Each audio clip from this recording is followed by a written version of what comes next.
The morning came in cold and without color, the kind of October dawn that doesn't bother with a sunrise, just a slow, gray brightening that turns the world from black to the color of old iron.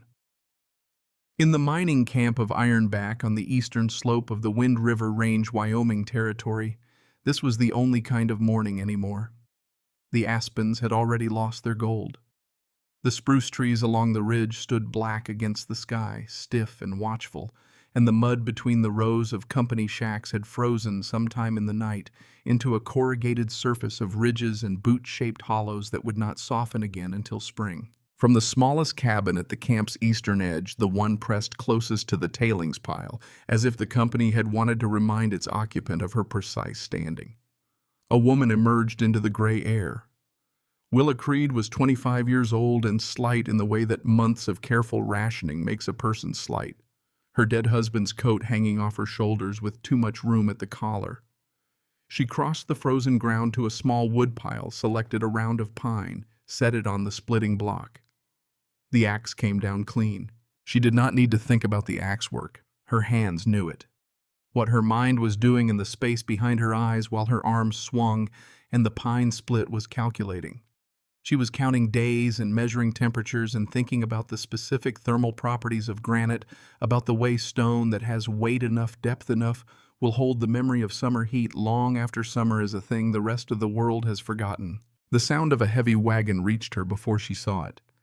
Not the usual ore cart, its iron-rimmed wheels grinding in the ruts, but something better sprung, carrying a man who considered his own comfort worth the extra expense. Edmund Vass rolled into the camp aboard a vehicle that announced his authority before he opened his mouth. He was a broad man, going to fat in the way that sedentary power allows his face framed by a beaver fur collar. His expression, that particular blend of impatience and administrative confidence worn by men who have never had to doubt whether their decisions would be carried out. He did not descend from the wagon.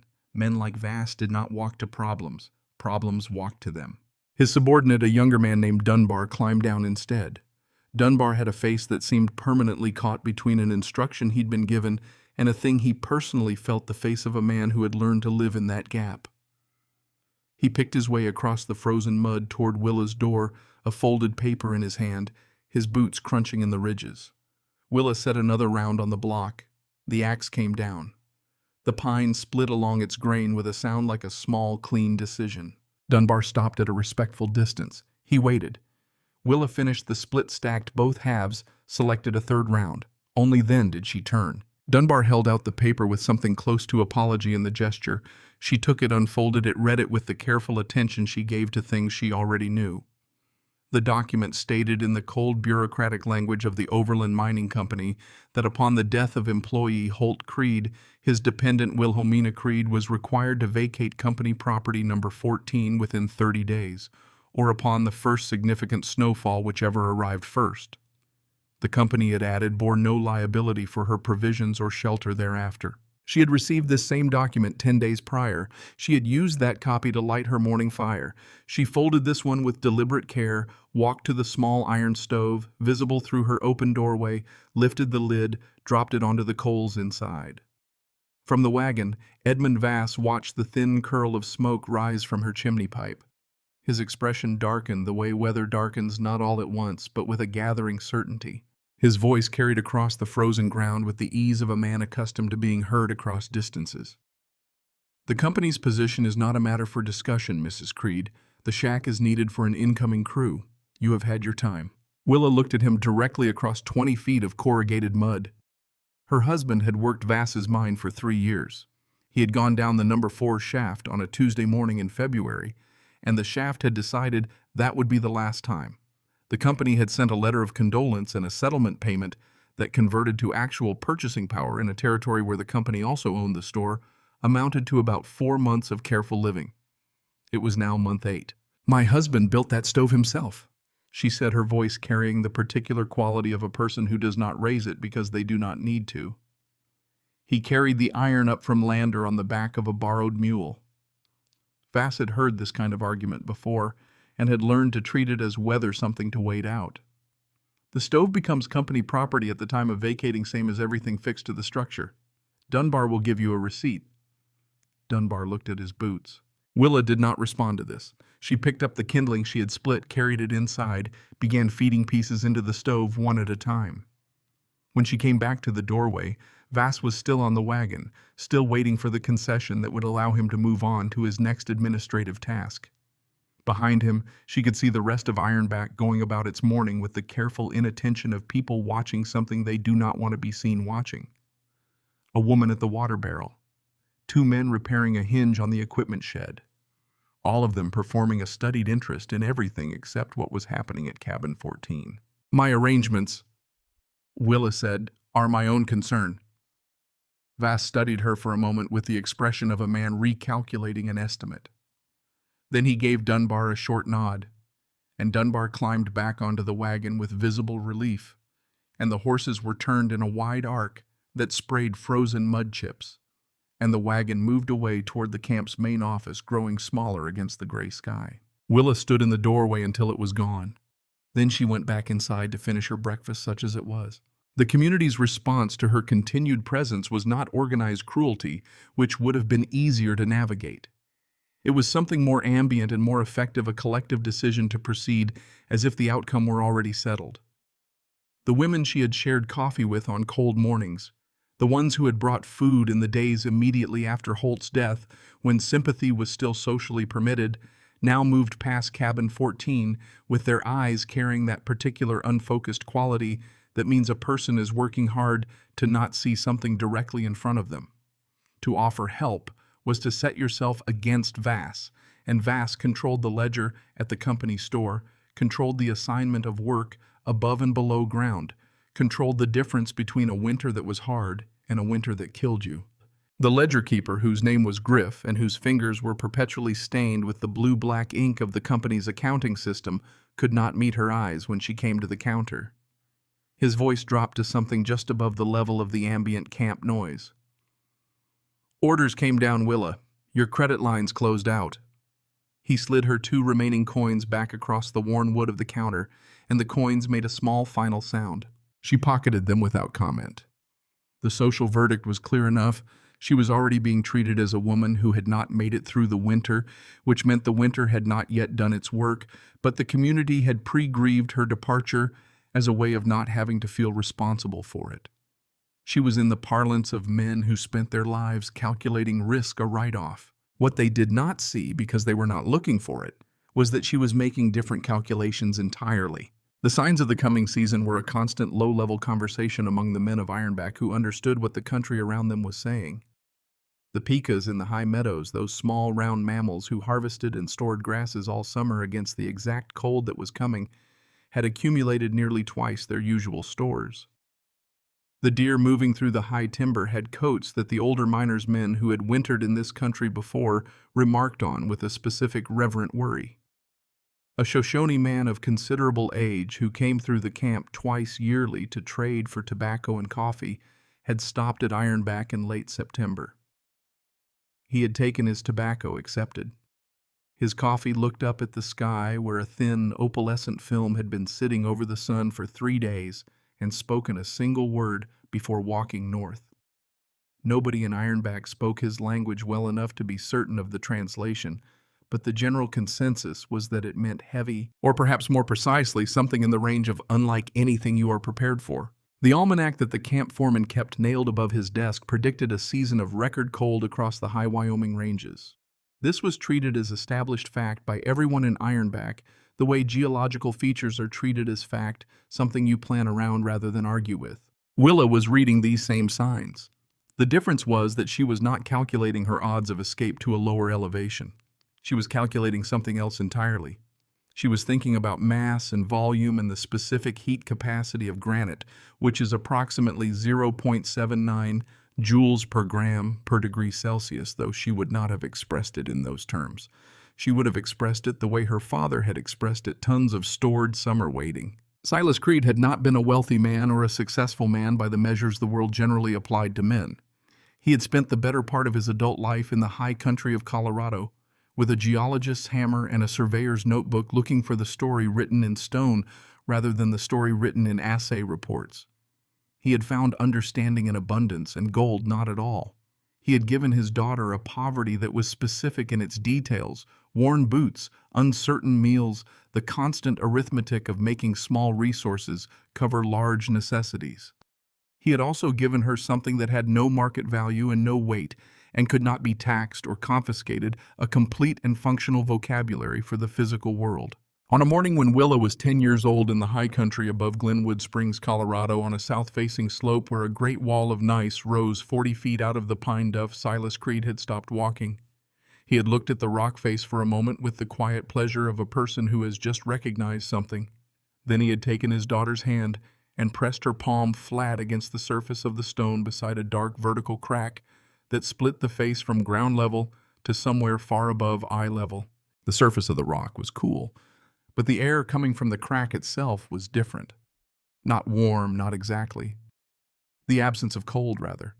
The specific, distinct absence of the October bite that had been in every other cubic foot of air that morning.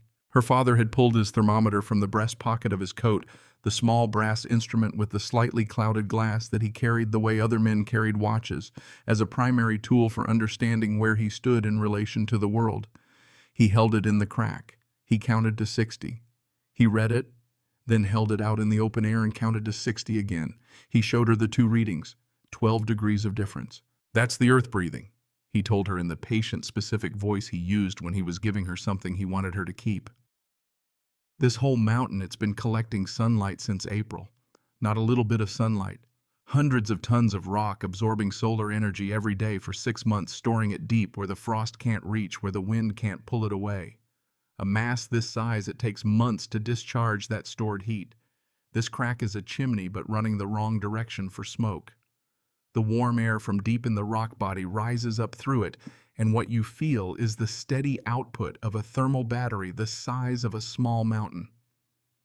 He had looked at the numbers on the thermometer one more time with satisfaction. Geothermal gradient is the formal term. The deeper you go into the Earth's crust, the warmer it gets.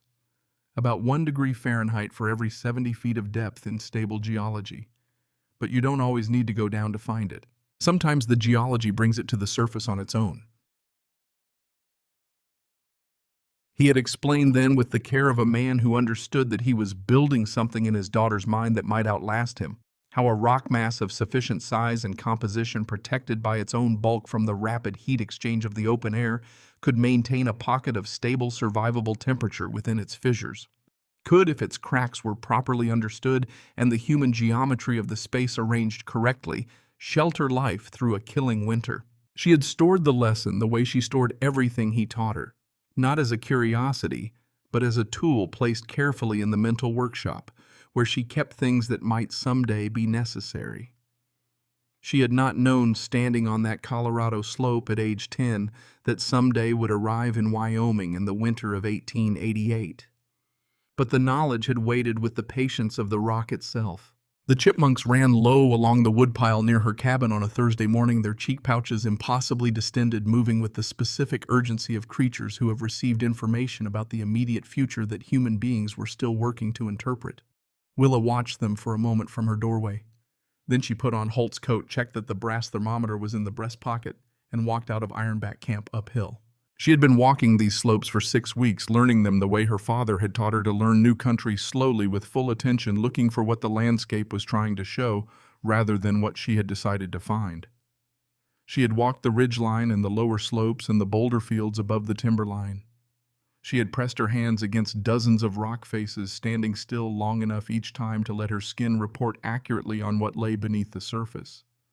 She had found variations, places where the stone was warmer than its neighbors by a degree or two, microenvironments where the geology was doing the slow, steady work of radiating stored heat. But she needed more than a degree or two. She needed a space with mass enough and geometry right enough to hold a pocket of survivable air. She found it on a Thursday afternoon in mid-October, 2 weeks before the deadline written on the eviction notice she had burned. It stood apart from the main ridge, a granite tor of remarkable size, a formation the local men called the Anvil because of the flat-top profile it presented when viewed from the camp below. Up close, the anvil was less neat than its nickname suggested, a mass of fractured lichen-covered granite, perhaps 60 feet high and twice that in diameter. Its surface seamed with the record of 10,000 freeze-thaw cycles, and the deeper structural decisions the rock had made in its formation. Willa walked its perimeter slowly, her right hand trailing the surface at shoulder height. On the northeastern face, shielded from the prevailing wind by the main mass of the formation, she found the crack. Vertical, narrow as a doorframe running the full height of the visible face. She stopped. She pressed her palm flat against the granite beside the opening and held it there for 30 seconds, letting her skin register accurately. The surface of the rock was cold. From the crack itself came something different, the same absence she had felt at age 10 on the Colorado slope, that faint negative cold, the breath of deep-stored warmth. She took the brass thermometer from her breast pocket, placed it into the crack, waited, counted to 60, read the mercury, placed it in the open air beside the formation, counted to 60 again, read it, 14 degrees of difference. Her father had found 12 and called it sufficient for the principal.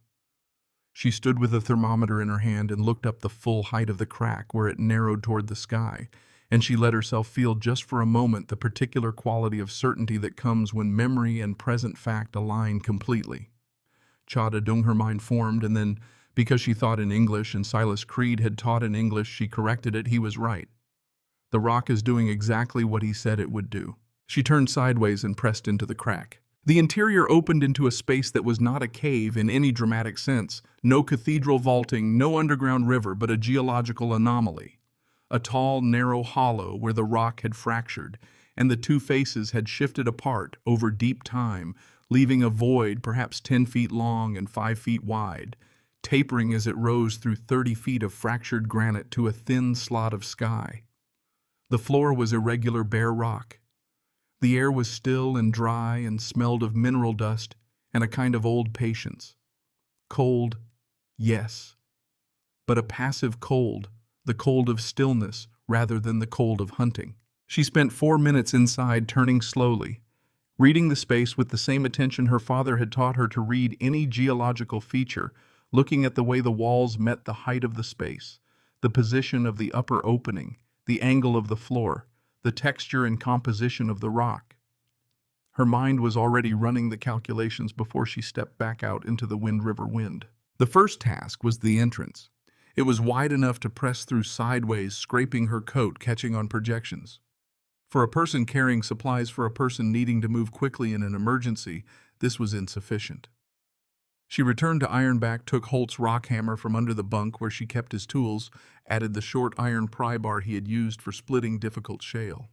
She began work the following morning before first light, alone in the dark, beside the formation, working by feel and the thin gray pre-dawn that came first to the high country. The granite was hard, and her strikes had to be careful, aimed at the natural lines of the stone, rather than forced against its grain. The sound of iron on rock rang out sharp and clear in the mountain silence, and she worked in short bursts, 10 or 12 strikes, then stopping to listen, letting the echoes die, checking whether the sound had carried far enough to reach anyone below. It was 2 days of this careful, nervous work before the entrance was widened by the necessary inches, the rough edges knocked back enough to pass through without turning sideways. Inside, she began to build. The ventilation system was the first and most critical element. Without it, her own respiration would fill the space with moisture that would condense on the cold rock, turning a dry hollow into a damp one, and a damp one into a death trap that merely killed more slowly than the open air. She spent a morning at the camp's refuse pile, a sprawling graveyard of broken equipment and discarded materials at Ironback's northern edge, sorting through frozen debris with hands that stopped feeling the cold after the first 20 minutes and simply became instruments of grasping and sorting. She found what she was looking for, 2 lengths of stovepipe, different diameters, rusted but intact. She carried them up under her coat, hidden against her body. Getting the first pipe into position required 3 hours of climbing on the fractured inner walls of the hollow. The upper reaches of the space had natural ledges and projections that served as handholds, the granite rough textured enough to grip in her thin gloves. The pipe needed to reach the highest navigable point of the interior, where the warm, used air would naturally collect and exit through the upper slot in a way that created a steady draw. She wedged it, tested it, re-wedged it when it shifted, eventually secured it with packing of smaller stones jammed into the gaps around its circumference. For the intake, she created a small opening near the floor at the hollow's far end, lining it with flat stones arranged to disrupt any direct wind that found the entrance, allowing air to filter in without channeling cold directly at the interior. The floor came next. Bare granite would leach warmth from a sleeping body faster than the ambient air could replace it. A physics fact that had killed more people than ignorance of it knew. She spent a day and a half gathering dry pine needles and forest moss from beneath the snow-covered ground around the formation, packing material into burlap sacks salvaged from the same refuse pile that had given her the stovepipe. The work was miserable and meticulous, clawing through snow crust with a stick to reach the dry organic material below, filling each sack, dragging it to the hollow. She laid the sacks down in overlapping layers until the floor of the interior was covered to a depth approaching a foot of dry insulation, then placed planks across the top boards taken from a broken ore cart that had been left to rot at the edge of the tailings. The floor that resulted was not flat, not smooth, but it was solid, and it did not conduct cold. The ceiling work took the longest and was the most important. Every small crack and seam in the chamber walls was a potential channel for the cold to find its way in a place where the wind could reach its patient fingers and undo what the rock's mass was working to maintain. She had found a deposit of clay-bearing soil beside a frozen creek below the formation. Each evening she hacked out what she could carry, loaded it into the heaviest of her burlap sacks, dragged it back to the cabin, thawed it piece by piece near the small fire, mixed it with water until it reached the right consistency, then carried the resulting mortar up in the early darkness and pressed it into every seam and opening she could reach. The clay dried to a pale gray, barely distinguishable from the granite itself. It held. For the entrance, she stitched 3 burlap sacks together along their edges, using the heaviest needle from Holt's small repair kit, then packed the cavity between layers with moss until the assembled curtain had the density and weight of a thick winter blanket. She hung it from a peg she hammered into the rock above the entrance with a strike she felt in her shoulder for 2 days afterward. Each night, under cover of the darkness that in October in Wyoming came early and stayed, she made the 200-yard walk from cabin 14 to the Anvil. Each night she carried something: the sack of flour she had bought before her credit was cut, the salt, the dried beans, the block of hardtack wrapped in oilcloth, the small tin of coffee, Holt's tools, the single good quilt. She carried these things piece by piece with the patience of someone who understands that survival is not an event, but a process. Not a moment of dramatic action, but a long sequence of small, correct decisions made consistently and without the luxury of encouragement. The brass thermometer was the last thing she moved. She carried it in her breast pocket on every trip, but did not hang it inside the hollow until the space was as sealed and prepared as she could make it. On the night she finally drove the nail and hung it on the interior wall, she spent 20 minutes inside with a single candle, sitting on the plank floor with her knees drawn up, letting the quiet of the space settle around her. The temperature was 42 degrees by the thermometer's reading. Cold still, but the hollow was not yet sealed tight enough, was not yet operating as the closed system it needed to be. She noted where she could feel the slightest movement of air, traced it to 2 places in the clay ceiling she had done, by insufficient light, pressed more material into the gaps. Then she sat again. The candle flame stood straight and still. 42 degrees with the system incomplete. She calculated forward full sealing. The curtain properly weighted the ventilation, creating its slow thermal draw, rather than acting as an opening for cold air, and the interior temperature could rise 3 or 4 degrees through the passive output of the stone alone.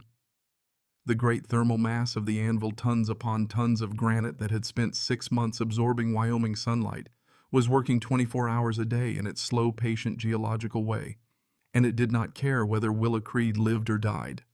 It was simply physics. It was simply her father's lesson, written in this particular stone, waiting for someone who knew how to read it. On the morning of the first great storm, Willa rose before the sky had decided to become day. She stood in the doorway of cabin 14 and read what the air was telling her. The wind had stopped entirely, which was not a comfort but a warning. The Wind River Range was a place where the wind never simply stopped. When it stopped, it was gathering. The sky to the northwest carried a flat, luminous quality, Not clouds exactly, but the sky itself thickening.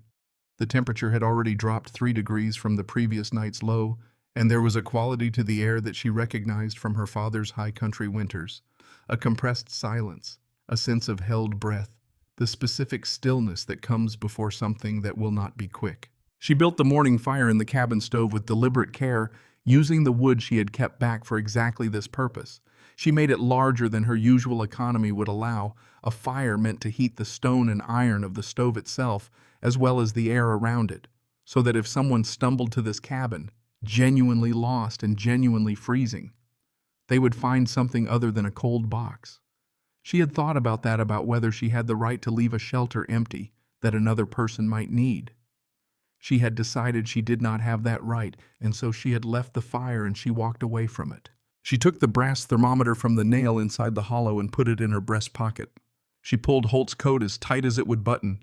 She looked once toward the camp below, toward the ordered rows of company shacks where Vass's authority ran from the ledger to the lamp oil to the assignment of who worked where and at what risk. Then she turned and walked up toward the anvil. She was inside with the curtain secured and the entrance blocked before the first flakes came down. They did not drift. They drove horizontal and dense, the sky releasing its months of accumulation in a single sustained exhalation. Within an hour, the Ironback camp had dissolved behind a white curtain, and the temperature outside was dropping at a rate that had stopped being academic. Inside the hollow, Willa lit the single tallow candle she had allowed herself. The flame stood straight. She unwrapped a piece of hardtack, began to eat it in small, deliberate bites, and sat with the patience she had learned from a man who could stand before a piece of gneiss for 30 minutes and simply listen to what it was telling him. The sound of the storm outside reached her as a low and distant thing, the sound of violence being committed in another room. The rock around her absorbed it and held it out. After an hour, she withdrew the thermometer from her pocket and held it in the space at the center of the hollow, away from her body, heat away from the candle. She counted to 60. She brought it close to the flame and read the mercury. The fine silver line sat at 48 degrees Fahrenheit. Outside, men who knew the Wind River range were already saying the temperature was past 20 below and falling. Inside cabin 14, where the stove fire had by now either gone to coals or been found by some lost soul she would never know about, it would be little better than the open air. Inside the hollow of the anvil, in the space she had sealed and insulated and correctly vented over the course of 3 weeks of dark morning labor, the temperature was 48 degrees above freezing. She pressed her palm flat against the wall of the hollow. The surface was cool under her hand. Beneath the surface coolness, beneath the thin shell of rock that interfaced with the air she had been breathing, she could feel it, a steadiness, a deep and unhurried warmth. The slow exhalation of months of summer sun converted to thermal mass and held in the geological patience of stone that had been forming since before there were human beings to press their hands against it and be grateful. Her father had pressed a 10-year-old girl's hand against a crack in Colorado gneiss and told her the mountain was breathing. She had believed him because he was her father and because the air from the crack felt different from the air outside it.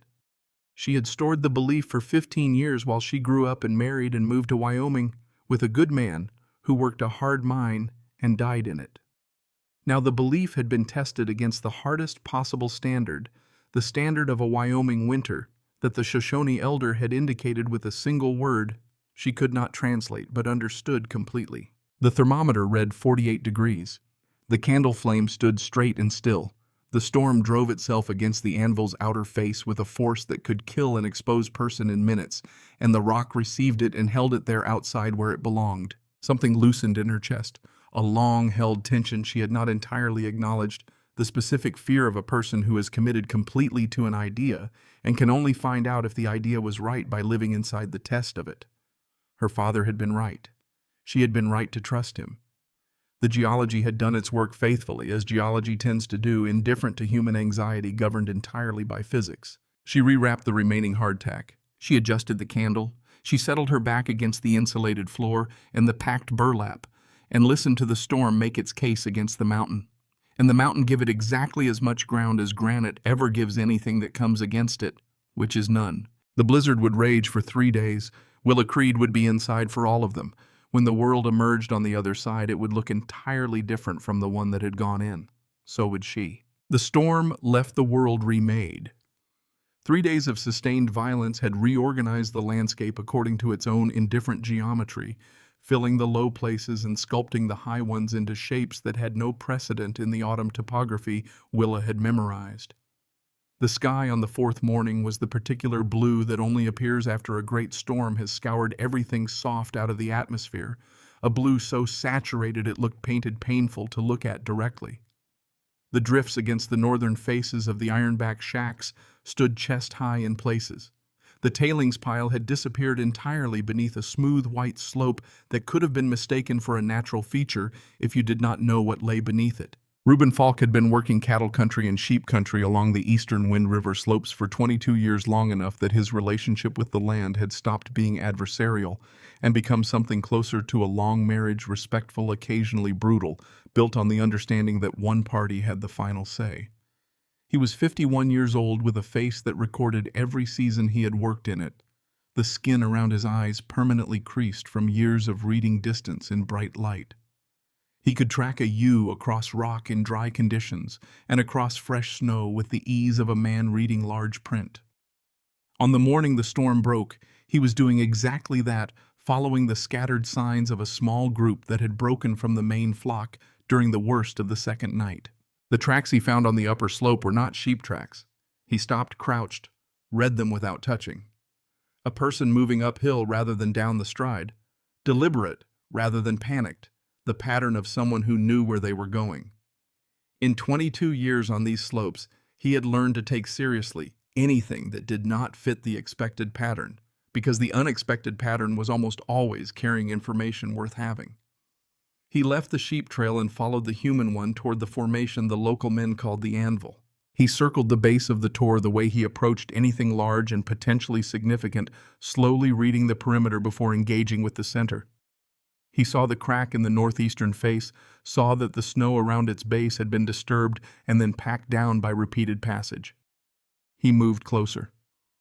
At the edge of the opening hung a curtain of burlap, heavy, carefully fitted its lower edge, weighted with stones that had been placed there deliberately. He stood for a long moment organizing what the evidence was telling him. This was not accident or desperation. This was construction. He put his knuckles against the granite beside the curtain opening and knocked. The silence stretched long enough that he began to reconsider his interpretation. Then came a faint scraping sound from inside, the sound of someone rising from a seated position on an uneven surface. The curtain moved. A face appeared in the gap, pale beneath a smear of clay dust, the eyes carrying the specific steady quality of a person who has spent 3 days in their own company and come out of it without losing their thread. Willa Creed looked at the rancher in the opening of the hollow she had built, with a look that contained no surprise and no relief, only the quiet recognition of an outcome she had calculated as probable. She was alive. The rock had done its work. That a person had come to find this out was simply the next event in the sequence. Reuben looked past her into the hollow. He took in the planked floor with its careful insulation, the supplies stacked in a corner with the organization of someone who has thought about access under stress, the stovepipe disappearing upward into the rock. He did not see a woman hiding in a hole. What he saw was the solution to a problem worked out in full and correctly. The kind of thing a man of his experience recognized immediately because it had the specific signature of competence. Nothing wasted, nothing decorative, everything in its position for a reason. "You understand rock?" He told her, the words carrying the weight of a formal judgment rather than casual observation. He unstrapped a bundle from his saddle that had been there since he left his ranch that morning, packed on the off chance the tracks he was following led somewhere a person might need what he was carrying. Salted mutton wrapped in oilcloth, a tin of coffee that had stayed warm against the horse's flank. The alliance formed in the space between his offering and her acceptance of it, without ceremony, without negotiation, because two people who read the physical world accurately recognize each other the way experienced musicians recognize a shared key. He was preparing to ride back down when he stopped at the edge of the tor's shadow. He turned back to where she stood in the hollow's entrance. "Vass asked me about you 2 days before the storm. Wanted to know if I'd seen which direction you went." The rancher's voice carried no particular inflection, just the factual delivery of important information. "I told him I hadn't seen anything worth reporting." Willa's expression did not shift. Her voice came back level. What will you tell him now? Reuben looked at the formation for a moment at the curtained entrance at the packed snow around the base that recorded to anyone who knew how to read it the fact of regular human passage. Same thing, he said. He mounted and rode downhill into the white morning, and Willa watched him go until the horse and rider became a dark shape against the snow and then disappeared around the curve of the lower slope. She knew with the same clarity she had applied to calculating the thermal properties of the rock that this would not hold. A man of Reuben Falk's reputation for plain dealing could withhold information once as a matter of personal judgment. He could not sustain a direct lie to Vass without cost. She had been given a margin, not a permanent buffer. She began thinking about what to do with it. Edmund Vass was not a man who accepted the absence of resolution. Willa's continued existence on the slope above Ironback was not merely an administrative inconvenience to him. It was a challenge to the basic architecture of his authority, which rested on the assumption that his decisions once made held. A woman had received an eviction notice and had not been evicted. She had survived a 3-day blizzard that Vass had in his private accounting of the situation designated as the mechanism of resolution. She had survived it in a structure he had not authorized on land his company claimed. Every day she remained was a day the rest of Ironback's residents could observe that Vass's word had a limit somewhere above the tree line. He sent Dunbar up with 2 of the stronger miners on a Thursday morning 8 days after the storm broke. The official purpose was a geological safety inspection of the rock formations above the camp, a category of activity the company's charter gave him authority to conduct. The actual purpose was visible in the way Dunbar held his body when he walked the slightly forward lean of a man carrying an instruction he is not entirely comfortable with. Willa heard them coming. She had learned in the days since the storm to keep herself in a position relative to the hollow's entrance that gave her time to respond to approach rather than react to arrival. She was outside when Dunbar reached the base of the anvil, standing in the space between the Tor's face and the nearest tree line. Her hands visible, her expression carrying the particular neutrality of someone who is not going to make this easy by becoming emotional about it. Dunbar stopped at a distance that suggested he was still deciding what posture to take. The 2 miners stopped behind him with the body language of men who have been given a task they understand but are not enthusiastic about. She did not wait for him to begin. "If you pull that curtain down," she said, her voice pitched to carry clearly without being loud, "you'll need to explain to Vass why you left 3 families without shelter when their roofs gave out. Because that conversation is coming regardless of what you do here, and the only question is whether you're on the right side of it when it arrives." Dunbar looked at the folded paper in his hand. He looked at the entrance to the hollow behind her where the heavy curtain hung in its careful weighted position. He looked at the 2 miners who were looking at the middle distance in the way people do when they are declining to participate in a decision. He folded the paper once more and put it back in his coat. "I'll report that the formation is geologically stable," he said, and turned back down the slope. She watched them go, then turned to face the hollow's entrance. The margin Reuben had given her was shrinking. Vass was not finished. He had simply changed instruments. The change came 3 days later. Reuben arrived at the gnarled pine 50 yards below the anvil on a Tuesday morning, which was one of the 2 days they had established without formal discussion for supply transfer, and his expression when he dismounted carried a weight that had not been there before. He tied the horse, unloaded the pack, set it at the base of the pine without looking up. Then he straightened. "Vass came to my property line yesterday, brought the company's survey papers." The flat delivery of this news contained its own commentary. "There's an old boundary dispute between my eastern pasture and the company claim. It's been sitting uncontested for 9 years because neither party had reason to press it. He's pressing it now." Reuben looked up toward the anvil. "If I keep coming up here, he'll file. It ties up my water rights on the summer pasture potentially. I can't fight a legal action and run the ranch at the same time." Willa absorbed this without visible response. Vass had found the lever that Reuben actually cared about, the thing that could cost him more than an inconvenience. It was the move of a man who understood power not as a blunt instrument, but as a system of applied pressure, finding the joint that would flex. "Then don't come up here," she said. Reuben looked at her steadily. "I'll leave supplies at the base of the big pine on Tuesdays and Fridays, before first light. No one can prove intent if they can't prove I knew the destination." He paused. "It's not enough. I know it's not enough." "It's what the situation allows," she told him, "and what the situation allows is what we work with." He nodded once, remounted, rode back down without looking back. She stood at the edge of the Tor's shadow for a moment after he disappeared, measuring what she had lost against what she had kept, the way you calculate a budget when the numbers are fixed and the expenses keep arriving. Then she went back inside. The weeks that followed had a quality of siege about them. Vass had withdrawn his direct approach after Dunbar's report gave him nothing actionable, but the withdrawal was tactical rather than permanent. Below the Anvil, Ironback was suffering in ways that were both predictable and accelerating. The Sawyer family's chimney had been poorly constructed on a shallow footing, and the frost heave of the early season had shifted it enough to make the seal between chimney and roof unreliable. Ice backed up in the flue during the third week of November, and on a night when the temperature dropped to 22 below the accumulated weight of roof ice, which had been building since the first storm chose that night to redistribute catastrophically. The sound carried up the slope to the Anvil as a single deep thud followed by a sustained cracking like a tree coming down, but with a domestic quality to the aftermath, voices rising in the darkness. The young son of one of the timbermen, a boy of about 12 who should not have been outside at that hour under any circumstances, lost the tips of 2 toes to frostbite on a night when his father's boots were wet from a shift in the lower tunnel, and the boy had borrowed a pair 2 sizes too large for the walk to the outhouse. The camp's firewood supply, which had been stacked along the southern fence line with the assumption that it would remain accessible, was buried under 9 feet of consolidated snow and ice after the second major storm of the season. The men who tried to reach it spent a full day excavating with shovels and came up with enough to heat the main building for 4 days. The mine itself had stopped. The steam-powered hoist that served the primary shaft had frozen in its housing. Despite the lagging, the engineers had wrapped it in a failure that said more about the severity of the cold than about any negligence in the lagging job. More concerning, the foreman had ordered a halt to work in the upper tunnels after 2 instances of what experienced miners called frost movement.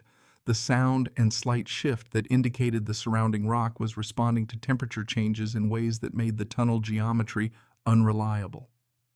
The mine's output for the season was going to be a number that Vass would have to explain to the company's Eastern Principles men who understood balance sheets but had no personal experience of a Wyoming winter that the Shoshone elder had called heavy. Inside the Anvil, the system Willa had built in 3 weeks of dark morning labor performed with a consistency that had stopped feeling remarkable only because she had been watching it long enough to understand it as physics rather than fortune. The temperature held. On the coldest nights, when she could hear the spruce trees on the lower slope making the deep resonant cracking sound that meant their sap was freezing in the outermost layers of their cambium, she would hold the brass thermometer in the center of the hollow and read it by candlelight. On the night the camp's thermometer registered 41 degrees below zero, the worst night of the season.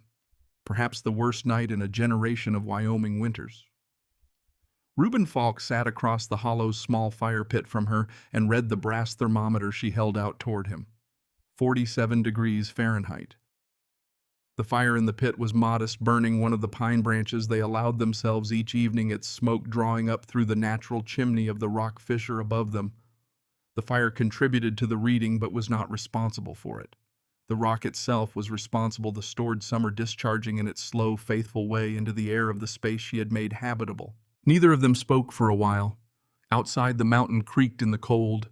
Inside, the air was dry and still and held. It was the kind of silence that accumulates between 2 people who are not pretending anything. My father used to say that knowledge correctly applied is the only kind of wealth that can't be confiscated, Willa said finally. She had not planned to say it. It arrived complete from some place where the thought had been forming. Reuben looked at the thermometer for another moment, then at the wall of the hollow behind her, the pale clay mortar pressed into every seam she had been able to reach. He was right, the rancher said, with the economy of a man for whom understatement is the only available register of strong feeling. The sound when it came was not what she expected. She had been listening for Vass for the specific cadence of a man approaching with institutional purpose. What she heard instead on a Tuesday night in mid-December was a sound she recognized immediately as more urgent than anything Vass had yet sent up the slope, a fist against burlap, irregular and desperate, the rhythm of someone who is running out of the time it would take to maintain a steadier knock. Reuben was already at the curtain before Willa reached it. He pulled it aside, and a figure came forward out of the dark, carrying something or someone the shape of a woman, with a bundled form pressed against her chest. The cold that entered with her was immediate and total, a quantity of cold that had the quality of a physical object, dense and weighted.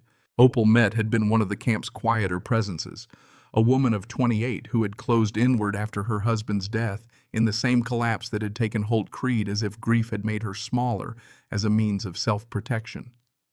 Her face now was not quiet. It was a face in the process of coming apart, the specific dissolution of a person who has been holding themselves together past the point at which holding is possible. In her arms, wrapped in every blanket she had owned, and still shivering with the violence of a small body that is losing its thermal battle, was her 4-year-old son, Clem. The roof. Opal's voice fractured on the second word. The snow, it came down on the east side. I got Clem out, but we have nowhere, there's nowhere. Willa took the boy from her arms before the sentence finished. She carried him deeper into the hollow, away from the curtain to the warmest quadrant of the space, where the rock mass to the south had been discharging its heat all evening. She began unwrapping him with the efficient care of someone who has identified the problem and knows the solution. Get the wet fabric off, which was wicking heat away from him at a rate his small body could not sustain. Replace it with the driest material available. Her own blanket came first.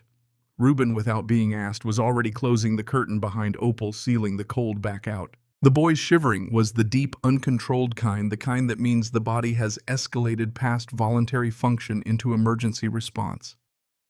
Willa held him against her own chest inside Holt's coat and reached for the water tin she kept near the fire pit's retained warmth.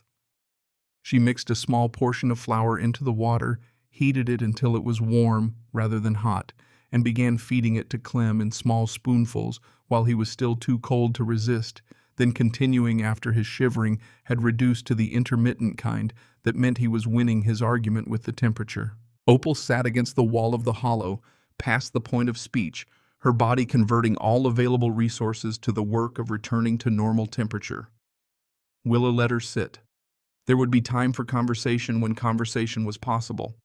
The immediate task was warmth and food, and the simple reassurance of not moving, not fighting the elements, just receiving what the rock and the careful construction around them were providing. Clem fell asleep before his bowl was empty.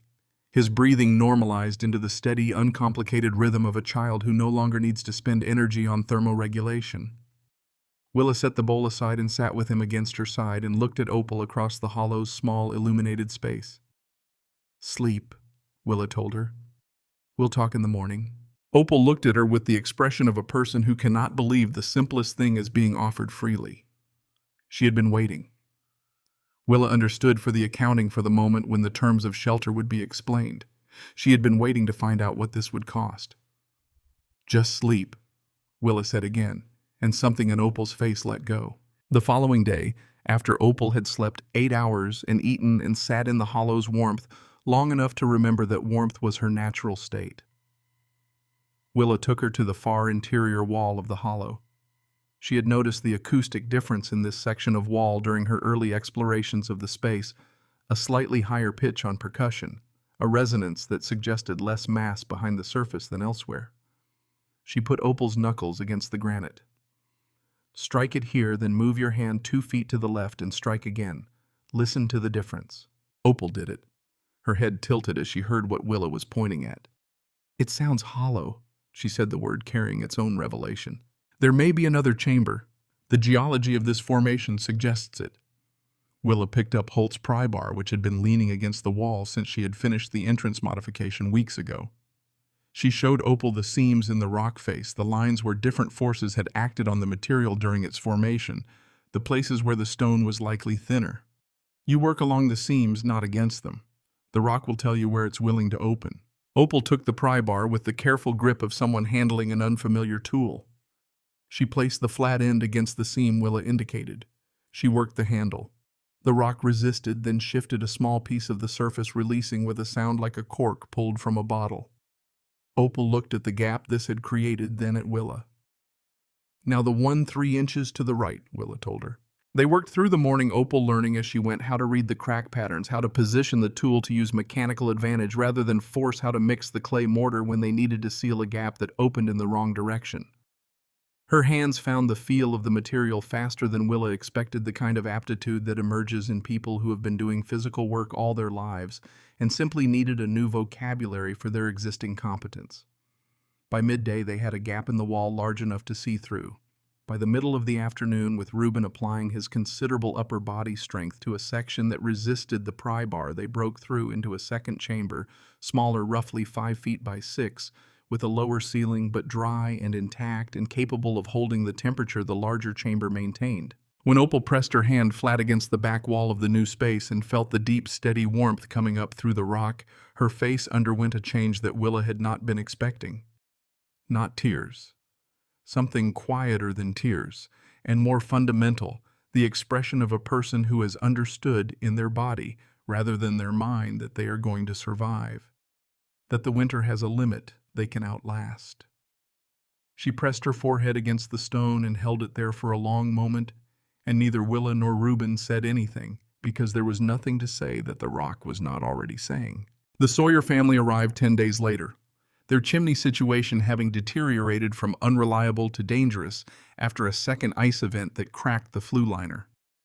They had 2 children, one of whom had developed the shallow, rapid breathing that came from too many hours in a space that was neither properly heated nor properly ventilated.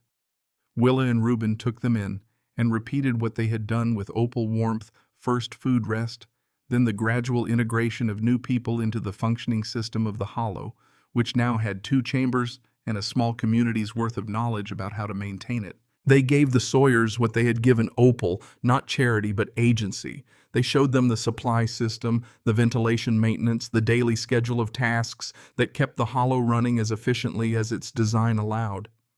They showed them where the clay deposit was, how to assess the consistency of a mix by feel, how to identify places in the ceiling work that were showing stress. Mr. Sawyer, who had been a stonemason before becoming a miner, looked at Willa's clay mortar work with professional attention. "You mitered the corners," he observed with the surprised respect of a craftsman encountering unexpected technique in an unlikely place. "My father showed me. He said corners are where cold finds its argument." Vass came himself the following week. He had assembled enough information from Dunbar's reports and from the general knowledge that circulates through a small, isolated community, regardless of anyone's intentions, to understand that the situation above the camp had exceeded his original estimate. He arrived at the Anvil on a gray afternoon in January, with 2 men behind him, which was fewer than would have been needed to force anything and more than he would have brought if he intended to negotiate in good faith. It was the party size of a man attempting to project authority he was no longer certain he commanded. What he found was not the makeshift hiding place of a desperate woman. The entrance to the hollow was now framed with salvaged timber shaped by Mr. Sawyer's hands into something that had the structural dignity of a real doorway. The heavy curtain had been supplemented with a wooden panel that could be latched from inside. From within came the low murmur of several voices, the smell of something cooking, the particular quality of sound that accumulates in a space where people have been living together long enough to stop being careful around each other. Willa stepped out before Vass reached the entrance. She did not make him knock. She stood in the doorway with the door panel open behind her, and the warmth of the hollow visible in the steam of her breath relative to the sharp cold outside, and she waited. Vass looked at the framed entrance. He looked at the 2 people who appeared in the space behind Willa: Reuben Falk, whose presence complicated any physical resolution Vass might have contemplated, and Opal Met, who was holding her son on her hip and watching Vass with the precise, flat attention of a woman who has passed through fear into something on the other side of it. "This is company land," Vass said. His voice had the right volume but not the right weight. "Every rock, every fissure. I have documentation." He let the implication sit for a moment. "I'm going to use this space for powder storage. It's dry, it's the right temperature, it's what the mine needs." Reuben's voice came from inside the hollow, even without heat. "You'd store blasting powder 15 feet from where 4 families are sheltering." Vass's eyes moved to Reuben. Something recalibrated behind them. He had come prepared for a solitary woman and found a small functional community with a respected rancher at its edge. He could not drag people out into 40 below wind without becoming something that even the company's principals in the East would have difficulty defending. He could not invoke legal authority in front of 10 witnesses without those witnesses carrying the story to the spring thaw when the world would reconnect and stories would travel. "Winter ends," he said finally. His voice had the quality of a door closing on a room rather than an argument. "Every arrangement has a season." He looked at Willa with the flat, assessing stare of a man who is recalculating rather than retreating. Then he turned and walked back down the slope, his 2 men following, and the sound of their boots on the packed snow diminished and was replaced by the absolute silence of a January afternoon in the Wind River Range. Willa stood in the doorway until they were out of sight. The cold came through Holt's coat and she did not move. Behind her, in the warmth of the hollow, no one spoke. They were all reading the same thing in Vass's departure, not a resolution but a postponement, not safety but the specific quality of danger that wears patience instead of urgency. The winter was still long. The hollow was warm. Both of these facts were going to matter before the season was over, and the question of which one mattered more had not yet been answered. Inside, Clem had fallen asleep in his corner with the unconscious confidence of a child who has decided the cold is someone else's problem now. The candle on the shelf burned straight. The thermometer on its nail read 46 degrees. The mountain breathed its slow geological breath, indifferent to Edmund Vass, indifferent to the Overland Mining Company, giving its stored warmth to the air of the hollow with the same faithfulness it had given it every winter since before there were people in Wyoming to need it. Willa came back inside. She latched the door panel. She sat down across from Opal, who was watching her with a question she had not asked yet. "He'll be back," Opal said finally. "Yes," Willa told her, "but not tonight." The sound arrived before dawn on a Thursday in early February, a deep concussive groan that moved through the mountain's rock body, the way sound moves through bone rather than air felt as much as heard. In the hollow, everyone woke at the same instant. Clem made a small, frightened sound. The candle on its shelf had burned to a stub and the interior was in near total darkness. But Willa was already on her feet, her hand on the door panel, counting the seconds between the initial groan and the secondary sounds that followed a sustained cracking lower in register, then a series of impacts that diminished in both frequency and force over the course of perhaps 30 seconds. Then silence of the specific quality that follows structural events, a silence that is the absence of something that had been present. Reuben lit the candle from the fire pit's coals. Willa looked at the faces in the hollow opal with Clem against her chest, the Sawyers pressed together against the far wall. Mr. Sawyer's hands already moving to check the ceiling timbers above them by instinct. The walls of the hollow were unchanged. The clay mortar in the seams held its position. The rock had not moved. "It came from below," Reuben said. She knew before she opened the door panel. The sound had the particular resonance of a large mass of material in rapid, uncontrolled descent into a confined space, the signature of a collapse rather than a slide. The mine was below them. The mine's primary tunnel entrance ran roughly northeast from the main shaft, angling into the granite at a depth that put it under the lower slope of the Anvil formation. She had known since the first week of December when she had walked the surface above the tunnel route, pressing her hands against the snow to feel the subtle subsidence patterns that the prolonged freeze was working on the rock around the upper adit in ways that the company's engineers, who understood mining but not this particular geology, had not accounted for. She put on her coat, took the candle, stepped outside into a pre-dawn that was clear and extraordinary cold, the kind of cold that makes the stars look close enough to touch. Below the anvil in the direction of the mine's main entrance, she could see nothing specific in the darkness, but the air carried the fine mineral dust that fracture events release even in winter, even in temperatures that should have frozen it to nothing. She breathed it in. She recognized it. She went back inside. "The upper adit has come down," she told them. She said it without drama because the information required clarity rather than emotional coloring. Part of it, at least. We'll know more at first light. First light confirmed it. A section of the tunnel face, perhaps 50 feet in length, had folded in on itself, not deep enough to trap anyone. The shift occurred during the hours when no crew would have been underground in those temperatures, but catastrophically placed. The collapse had sealed the primary access corridor that connected the working face to the powder magazine where the season's remaining blasting supplies were stored. The hoist mechanism, already frozen in its housing, was buried under debris. The structural integrity of the entire entrance system was in a condition that any experienced miner would recognize as requiring complete remediation before anyone went below ground again. Willa stood at the edge of the debris field in the thin morning light, watching the activity below. Vass had been at the mine entrance within an hour of the event. She could see him from the slope, a dark figure moving against the white, stopping at the edge of the collapse, turning away, stopping again. The body language of a man who is working through the arithmetic of disaster and not arriving at a sum that helps him. She went back to the hollow.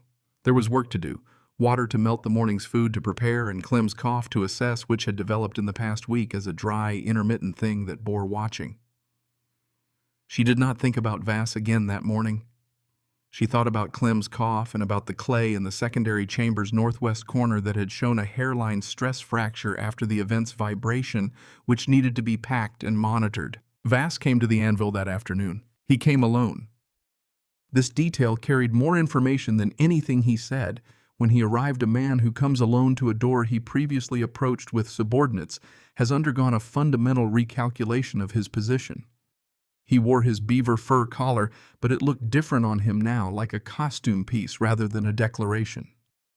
He stood outside the door panel, and he said her name once plainly, without the administrative timbre he had applied to it in every previous exchange. Willa opened the door panel. She stood in the opening. Behind her, Reuben was present, the Sawyers were present. Opal was present with Clem on her lap. Willa did not invite Vass in. She let him stand in the cold that he had earlier in the season intended to let do his work for him. He explained the situation without preamble, which told her his pride had been stripped to the point where efficiency was the only available dignity. The collapse had sealed the powder magazine. The debris field was unstable in ways his men could not resolve without risk of secondary collapse that could extend the damage to the main shaft. He needed someone who understood the geology of the formation, who could read the stress patterns in the exposed rock faces of the collapsed section, who could tell his crew which material could be moved without triggering further failure. His company engineers understood mining procedure, but they did not understand this particular rock, its composition, its fracture history, the way it had decided to behave under the sustained load of the worst winter in a generation. "I need your help," Edmund Vass said in the voice of a man for whom those 4 words cost more than anything he had purchased in his life. Willa looked at him for a moment. The cold moved between them.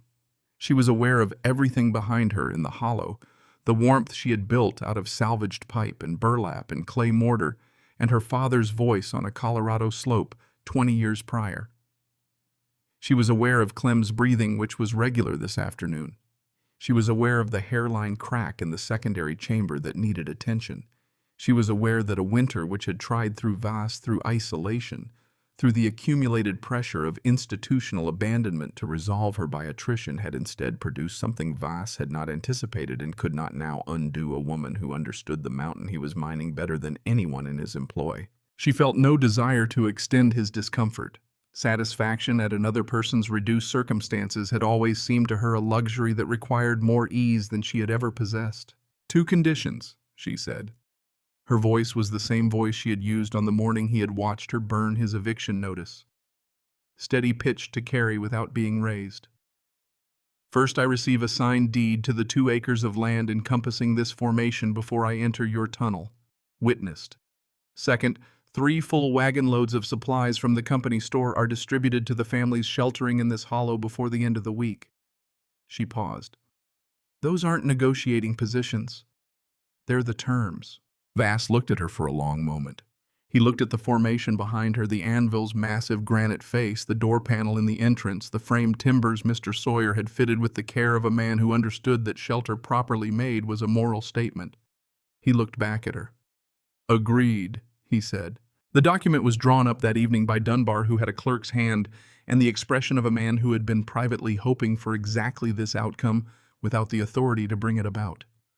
It was signed by Vass in the Ironback camp office, witnessed by Dunbar, Reuben Falk, and Mr. Sawyer, and placed in Willa's hands before the camp's supper fire had burned down to coals. She folded it once and put it in her coat pocket in the same place she had carried her father's thermometer for the past 4 months. When Reuben, standing beside her as Dunbar blotted the ink, put his hand on her shoulder for a brief moment without speaking, She understood it as the specific language of a person who knows that some things exceed the vocabulary available to them. She entered the collapsed tunnel the following morning with a torch rather than a candle alone ahead of the crew. This was not discussed. It simply happened the way correct things happen between people who understand a situation. Vass gestured toward the debris field. The crew stood back. Willa walked forward. She moved into the wreckage with the pace of someone who is reading rather than navigating. The collapse had exposed fresh rock faces along approximately 40 feet of the tunnel's northern wall. Fresh granite fracture surfaces are different from weathered ones, brighter, more angular, carrying the raw information of recent structural events without the ambiguity that time and oxidation introduce. Willa moved along this face with her left hand trailing the surface, the torch held in her right, at the angle that gave the best shadow relief across the stone's texture. She was looking for the load-bearing relationships, the places where the remaining material above the debris field was finding its new equilibrium, the keystones of the improvised arch that the collapse had created. She found 3 of them. One was obvious, a large wedge of granite, whose position at the edge of the debris field was the only reason the ceiling above had not continued its descent. One was subtle, a section of wall that looked like loose material but was bearing transferred load from a fractured beam of rock above, and removing it would unlock a secondary failure. The third was what she had been most concerned about, finding a crack running horizontally through the ceiling rock approximately 8 feet above the debris field, parallel to the tunnel axis, which meant the ceiling material between the crack and the surface was essentially detached from the main rock body and being held in place solely by friction with its neighbors. This section needed to come down in a controlled way before any crew worked beneath it. If it came down on its own, it would come down on whoever was below. She came back out into the February morning light. The crew was standing in a loose group, their breath making a collective fog in the still air. Vass stood to the side, watching her emerge from the debris with an expression she had not seen on him before: attention. Without expectation, the face of someone who has surrendered the outcome and is simply waiting to learn what it is. Willa walked to a clear patch of ground and crouched down, picking up a piece of flat shale from the debris scatter. She began to draw in the snow with it, the tunnel's cross-section, the positions of the 3 critical elements. She had identified the sequence in which they needed to be addressed. She explained as she drew, addressing the crew rather than Vass, speaking directly to the 2 most experienced miners she had identified by their body language during her walk through the debris, the ones who stood with the specific stillness of men who have seen the inside of enough tunnels to know what they do not know. "The horizontal crack in the ceiling comes down first," she said, marking its position. "We score along the lower face of the crack with chisels, then remove the friction support on its left side in this sequence." She marked the sequence with numbers in the snow. "It will drop a controlled section. We brace the space after the drop before moving anything in the debris field.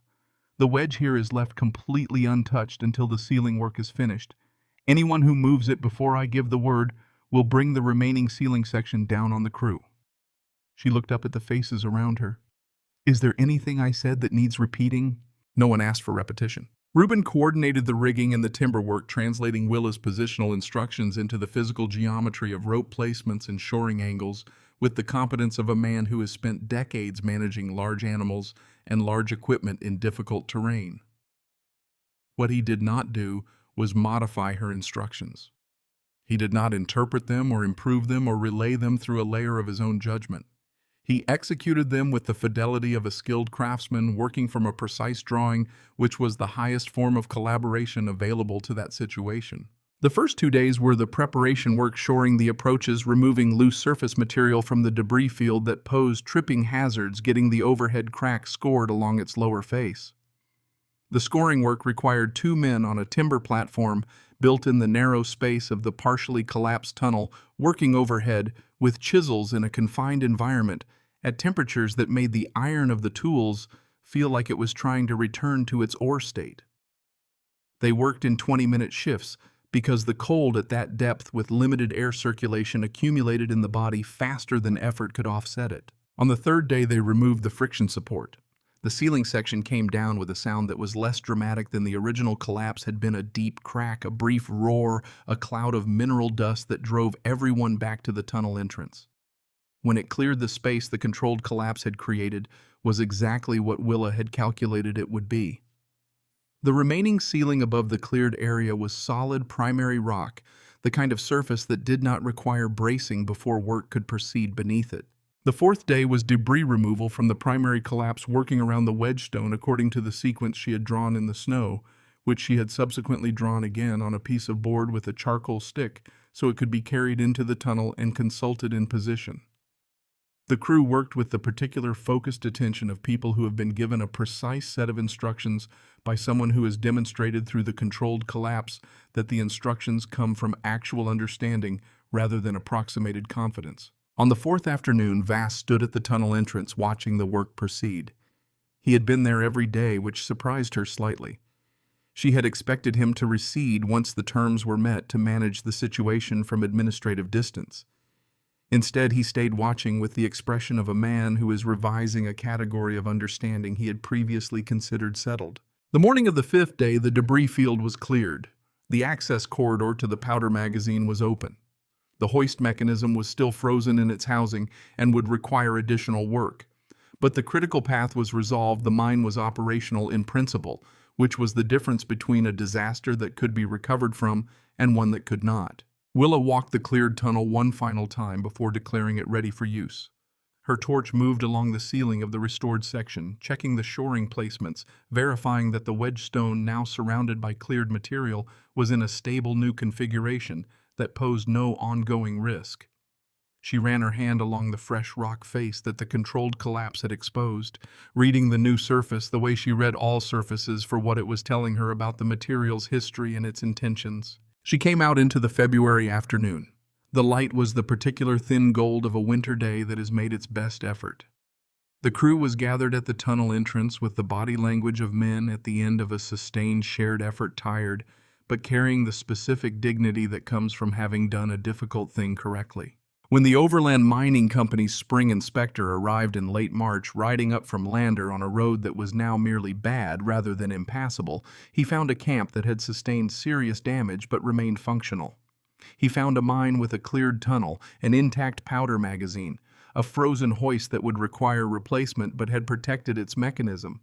He found a complete record of the winter's events in the testimony of every person in Ironback who would speak to him, which was most of them, because the winter had stripped away the social calculations that made silence preferable to truth. He heard about the eviction notice burned in the stove. He heard about the hollow built in the granite formation above the camp, its temperature maintained above 45 degrees through the worst winter in recent memory. He heard about Dunbar's 2 visits and what Dunbar had said on both occasions. He heard about the night Opal Met arrived with Clem nearly frozen. He heard about the crew standing in the tunnel on the 4th day when the ceiling crack had been resolved. He heard from Dunbar himself, who had apparently decided that spring was the appropriate season for complete honesty, that Edmund Vass had instructed him to use the welfare of the recently widowed Opal Met as leverage to locate Willa Creed's position. The inspector wrote for 3 days. He sent his preliminary report east by telegraph from Lander before he had finished writing the full version. The response from the company's eastern principals arrived before he had ridden back down to the valley. Vass left Wyoming in April. His departure was not announced.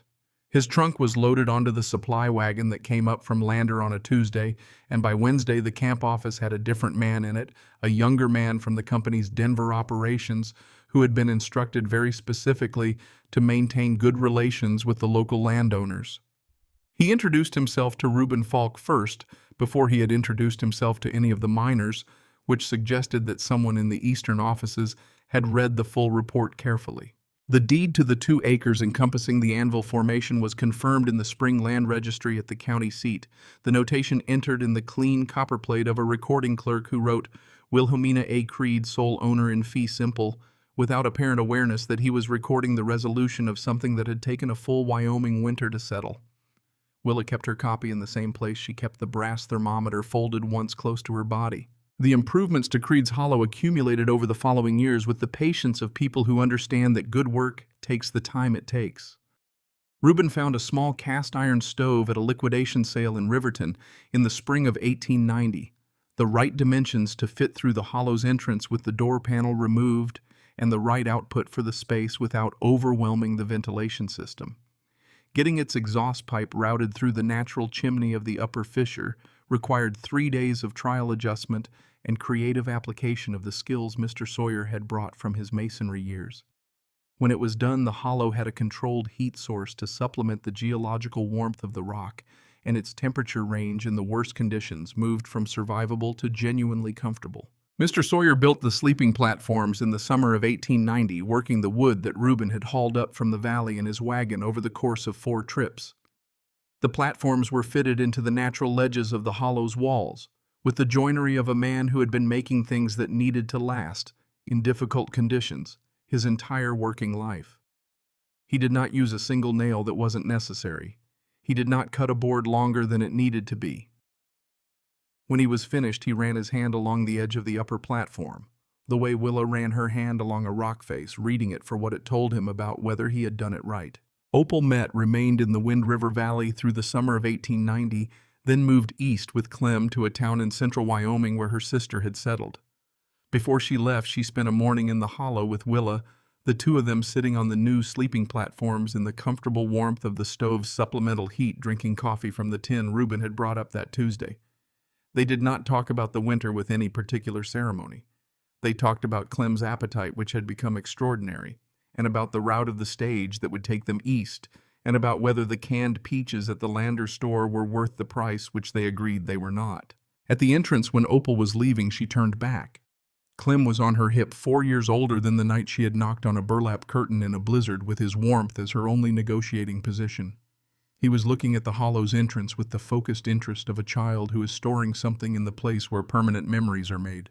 "He'll remember this," Opal said with the certainty of a mother who knows her child. "What the rock did," Willa told her, "is remember every summer it ever had. He can do the same." In the years that followed, Creed's Hollow functioned as a way station in the most literal sense, a place between one condition and another, where the transition between danger and safety occurred in the specific warmth of a space that a woman had made habitable through the correct application of her dead father's knowledge. 3 parties sheltered there in the winter of 1891, 2 in 1892, 4 in the hard winter of 1893. Each time Willa or Reuben or whoever of the network of people who now understood the hollow's existence and purpose reached it, first prepared the space, lit the stove, confirmed the ventilation was drawing. Each time the granite delivered its portion of stored warmth with the geological consistency of something that does not experience urgency because it does not experience time in any register that urgency could reach. Clem came back in 1907. He was 23 years old, broad through the shoulders the way men from his family ran, and he had come from the eastern part of the state on a journey that had no practical purpose other than to stand in the doorway of a space he remembered from the inside of a 4-year-old's terror and gratitude. He had brought his wife. She was 7 months into a pregnancy that made the journey inadvisable by most standards, but she had apparently declined to hear those standards which Willa liked immediately. They sat in the hollow for an afternoon. Willa's coffee consumed Reuben's contribution of fresh mutton cooked on the small stove, the conversation moving between the easy and the significant without forcing either. When Clem left, he stood in the entrance for a moment with his hand on the timber frame Mr. Sawyer had fitted there 17 years prior. "I want to bring my son here when he's old enough," he said. "I want to put his hand on the rock." Willa told him the hollow would be there. Reuben Falk died in March of 1924 in the ranch house he had built 30 years prior on the eastern slope of the Wind River range of causes that the doctor described as the accumulated interest on a lifetime of hard physical work in severe conditions. He had been ill through the winter and had known with the same diagnostic accuracy he applied to sick animals and failing fences that the spring he had been waiting for was not coming for him. He had not made a great deal of it.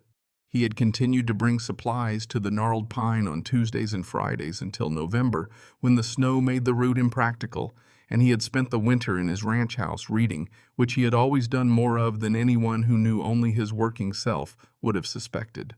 At his request, there was no service.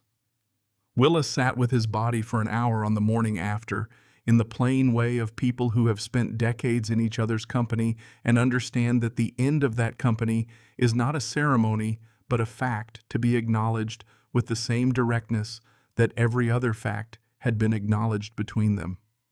She did not weep, which was not absence of grief, but the expression of it in the form it took in her, a sustained interior acknowledgement that something which had been load-bearing was now gone, that the structure of her days would need to find new equilibria. She lived 9 more years on the land whose deed she had carried in her coat pocket on the day she signed it.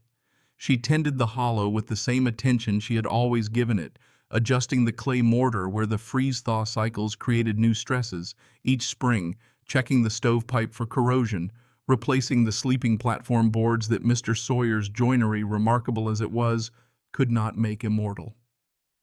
She trained 2 families in the valley who lived within reasonable distance of the Anvil in the basic maintenance protocols so that the hollow's continued function did not depend solely on her continued presence. Fletcher Goss came up from Cheyenne in the summer of 1921 on assignment from the Tribune to collect accounts of the territory's early settlement period from those who had lived it. He was a thorough reporter and an untheatrical one, which Willa appreciated. He asked precise questions and wrote down the answers without embellishment. When he had what he needed about the winter of 1888, he asked her the question she had been waiting for since he arrived: what would she call her most significant achievement? She was 58 years old. Her face carried the record of the decades in it, the Wind River winters written in the skin around her eyes, the sum of the load-bearing years present in the set of her shoulders. She looked at the reporter for a moment with the direct attention she gave to all things that deserved accurate response. "The knowledge isn't mine," she told him. "It belongs to the stone. I only learned to listen to what it was already saying." She declined his offer of a wider audience. She declined his suggestion of a photograph.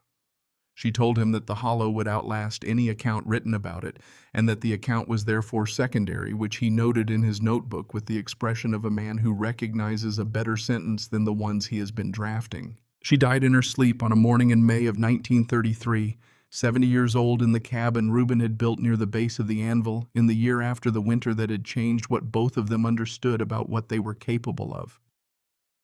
The morning was warm, the first genuinely warm morning of a Wyoming spring that had been taking its time arriving, and the light that came through the cabin's single east window was the specific gold of early sun. At altitude, the light that comes before the day has decided what it intends to be.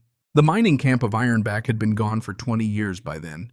The company had pulled out in 1901 when the primary vein played out, and the camp structures had returned to the landscape on the schedule that unpainted pine follows in mountain conditions: collapse, decay, absorption. By 1933, there were rectangular depressions in the earth where the cabins had stood, and a few pieces of rusted iron at the old equipment site, half buried, their original function no longer legible. The tailings pile remained as tailings piles do, the one thing that mining leaves that the land cannot quickly digest. The Anvil stood exactly as it had stood. Its granite had not shifted in the decades since Willa Creed had first pressed her palm against its face, looking for the absence of cold. The door panel in its entrance had been replaced twice, once in 1904, once in 1918, each time with better seasoned wood and improved hardware. The clay mortar in the hollow's interior walls had been renewed in sections every spring for 45 years, always mixed to the consistency her father had shown her on a day she could no longer precisely date, but could always precisely remember. In the autumn of 1977, 2 graduate students from the University of Wyoming's Geology Department were conducting a survey of Wind River Range granite formations for a study on thermal properties of high-altitude plutonic rock. Their faculty advisor, a woman of considerable reputation in thermodynamics, had sent them with a specific instruction: look for anomalies, places where the rock is doing something the standard models don't predict. They found the Anvil on a clear September morning following the geological survey maps that showed an isolated tor of unusual mass at the relevant elevation.